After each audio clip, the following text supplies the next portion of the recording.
For our third and final sprint together, I'm going to go through by planning area here again, by network, the demographic data, looking at where students live versus where they attend. And as with the previous slides, spend a little bit more time on the first to orient you to how to read the charts, go a little faster through the other ones, and then as always, pause and study the data at your leisure before answering our final 6 questions. So Coronado, in the upper left, you see the permits in, permits out. How this slide reads, how this graph reads rather, is that the bar in red in the background, red peach background there, indicates the students who live in that boundary but permit out to another school, either in or outside the district. And so in this case, what that graph reads is about 33%, 35% of those 912 students who live in Coronado's boundary choose a school option outside of that boundary, either within or outside the district. Looking at the green bar inside of that, what those mean is the dark green bar shows how the percent of Coronado's enrollment, based on last year's enrollment, the percent of that enrollment that is made up from students who are transferring in to Coronado High School from another district entirely, from outside D11. And that's in the single digits. It's like 7%. And of Coronado's population, about 23% of those students, if it's enrollment, are transferring in from another D11 high school boundary. They're coming from Dougherty, they're coming from Mitchell, they're coming from Palmer. So that's how to read this chart. So what this means for Coronado is on the net, more students are opting out than opting in. And you can see that through the contrast. By contrast there again on Dougherty, more students are transferring in than transferring out, with the majority of those, about 32% of Dougherty's population being made up of folks coming in from outside the district, and a good chunk of those, the majority of those are coming in, from outside its boundary. The good chunk of those are coming in from other schools there. So the difference between like 8% of coming in from outside of D11, and the remaining like 20% are coming from other boundaries there within D11. Mitchell has a net loss.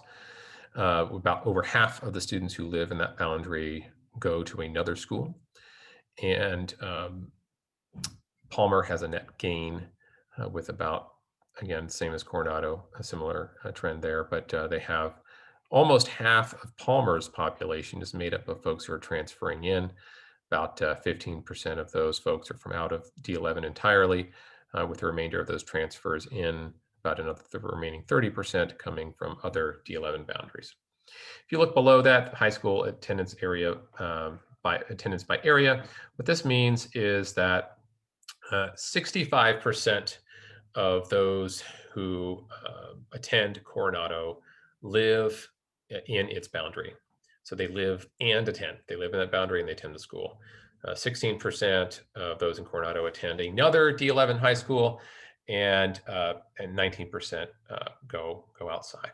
And then Dougherty, 81% of those of its population live in that boundary and attend that school, with a 5% transferring to another D11 school, 14% out.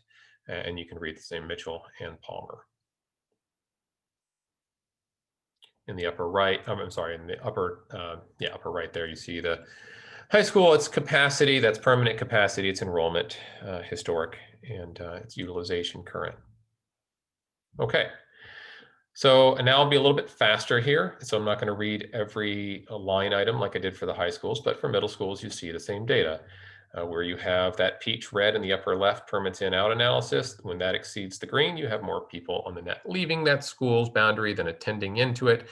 The dark green are the percent of those coming in from out of D11. The light green are those who are transferring in from D11.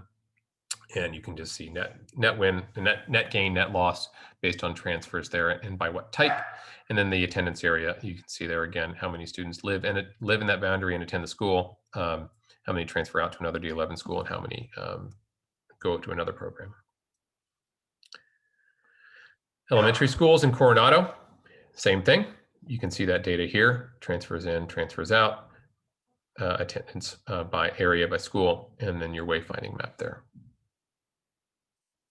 And I'm just going to scroll through here, and you'll want to pause as we get to an area that you want to study a little bit closer.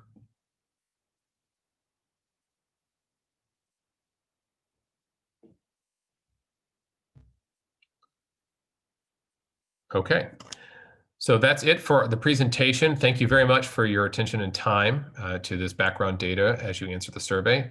Please answer the remaining questions now, and we look forward to reviewing and incorporating your feedback into our next steps, and hope to get your feedback again when we come back to the community for feedback like this on the options that you helped create.